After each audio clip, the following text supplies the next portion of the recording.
Well, hey everybody, John Ricklin here, and this is my top 10 list of favorite New Japan Cup 2019 matches.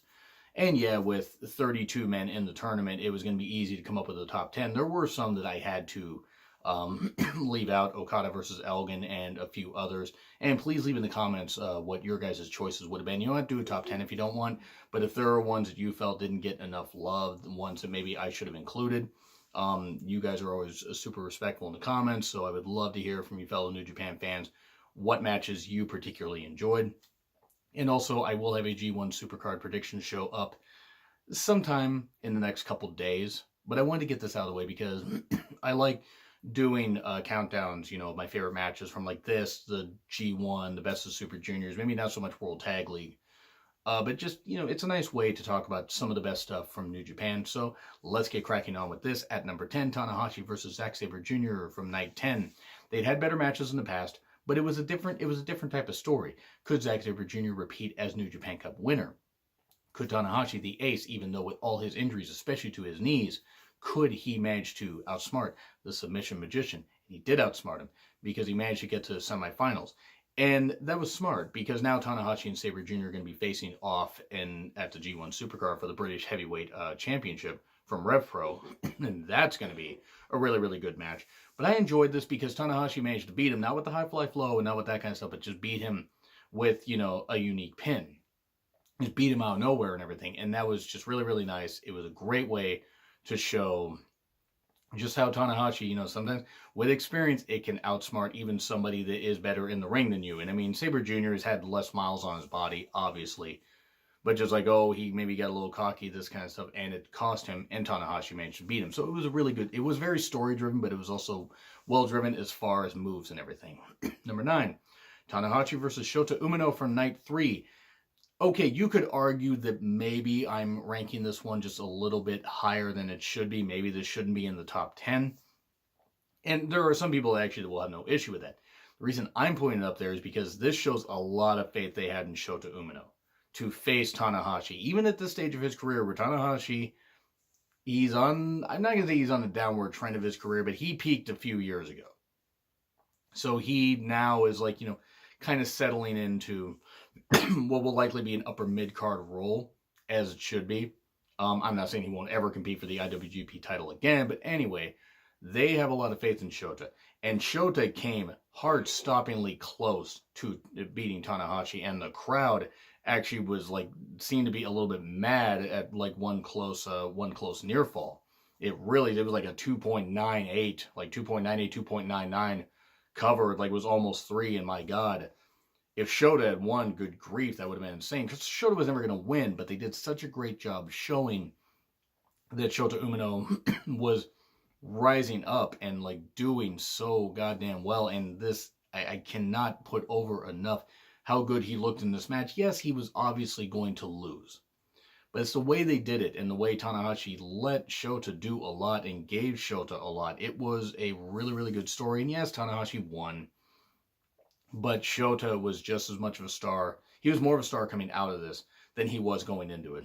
And that sometimes is what you need to do. Even in defeat, you have somebody showing up and just having a great performance. I can't put over enough just how really, really good this was, especially for Shota Umino. And it shows the respect that Tanahashi has for him as well. Then we get to number 8. Ibushi versus Zack Sabre Jr. from night 7. The fact that Ibushi lost this match really shocked me. Really, really shocked me because I have Kota Ibushi winning the whole thing. Now, to be fair, Okada won it. And there's nothing wrong with that. I'm actually happy Okada won. But I figured, okay, Ibushi, they made this big deal. He was going to return. He returned. He had signed a contract with New Japan. Since he'd usually like to be a freelancer, that was a pretty big deal. I think a 2-year contract. And that's saying something. Now, Kota and Zack Sabre Jr. always had great matches. Sure, it might have not been on par with what they did in the G1.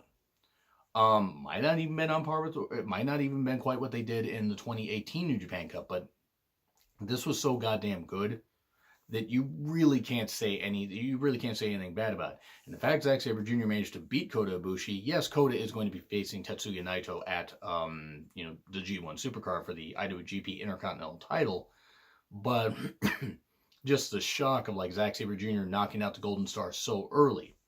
Because a lot of people figured, okay, maybe he'll get to the quarterfinals or semifinals, Kota Ibushi, that is. And the fact that he lost in the second round was really, really shocking. It shocked me. I certainly didn't expect it. But I'm not going to complain because we got a good card out of it. But still, just a great match. And then we go to number 7, Suzuki versus Sanada at night 8. There was somebody that pointed out to me, and I don't remember if it was on Twitter, I don't remember if it was in the comments on like the night 8 review. But somebody did point out about how Suzuki worked on Sanada's knee a whole bunch, and Sanada was still able to hit some athletic maneuvers. Now, for some, they could say, oh, adrenaline, that kind of stuff. But at the same time, even though Sanada's good at selling, it was a little bit weird how they did that. However, Sanada beating Suzuki wasn't really something I had an issue with, though I had Suzuki advancing past Sanada. Shows how smart I am when I pick these tournaments. But it was good stuff, and Sanada winning was great. It was fucking fantastic. Yeah, maybe the whole stuff with the knee focus, and then Sanada still hitting the moves that he hit. Okay, you could make a case for that maybe being a little bit hard to buy, like it didn't exactly do good for Suzuki's offense.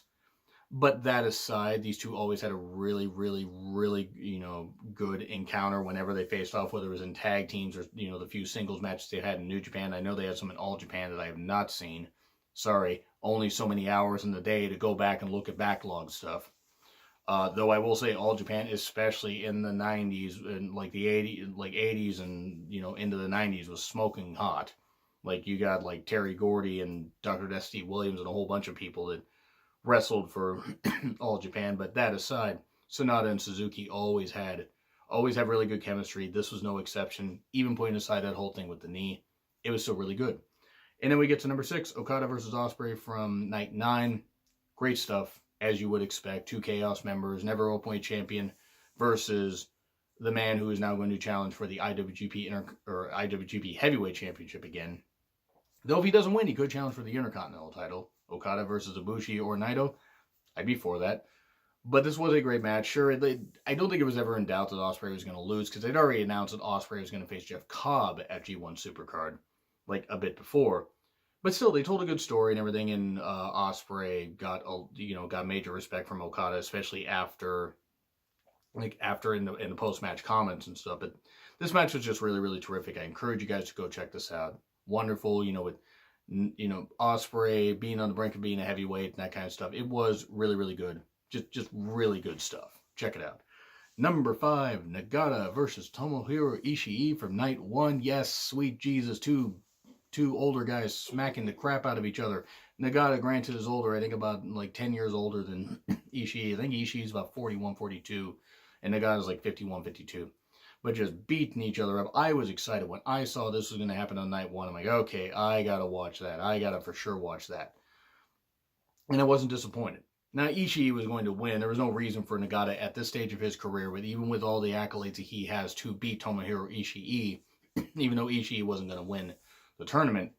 It was just so perfectly well done. Just the hard hits, the strikes, all that stuff. It was 2 tanks smashing into each other. It was goddamn great. It was just fucking great. Check this shit out. It's so wonderful. Number 4, Ibushi versus Tetsuya Naito from night 3. Criminal that they gave us this match in the opening round. Now, to be fair, it adds a layer to the G1 Supercard match that they're going to end up having. So I get why they did it. I mean, at the time, I was like, why the fuck are they doing this? Now it makes sense. Some, a little bit of like, I don't want to say long-term storytelling, but like building up a little bit throughout the tournament. And, even after both men were out of the tournament and building up in tag matches, that was a good way to do it. I remember questioning it at the time, why the hell did they put this in the round 1? But the match was great.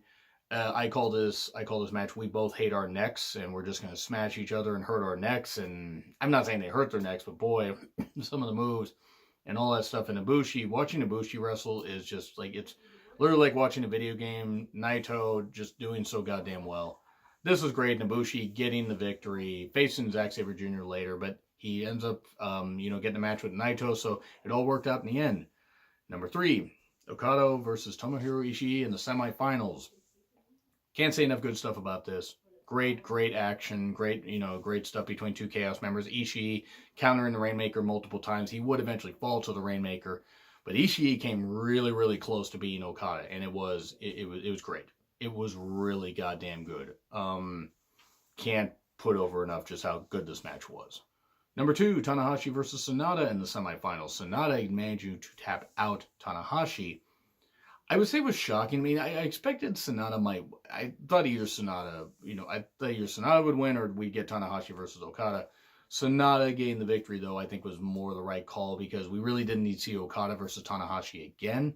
Not that they've had a bad match that I can think of, even going back to like 2012, I believe, after Okada came back from excursion. This was just such a great match, though. Sanada winning, just getting Tanahashi to tap out.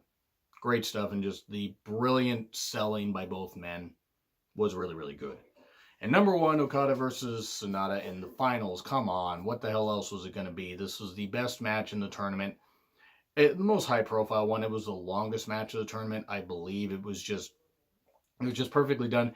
I really thought for a bit they were going to give it to Sanada. I'm like, holy crap, they're going to give it to Sanada. They're going to have Sanada face Jay White. Except they didn't do that. Okada did eventually end up, getting the win. But Sanada certainly did not look weak in defeat. It was a very brilliantly done match, and something that I'll remember for quite a while. I'm going to have to write some of these down on my favorite New Japan matches of the year. But this was really good, so I hope you guys enjoyed this countdown, a little, trip down a turn, I would say down memory lane, but the tournament literally ended a few days ago. But let me know what you think, and leave in the comments what some matches are that you feel I should have included. Like, share, subscribe, Twitter handle in the description. I am John Ritlin, and I will see you soon.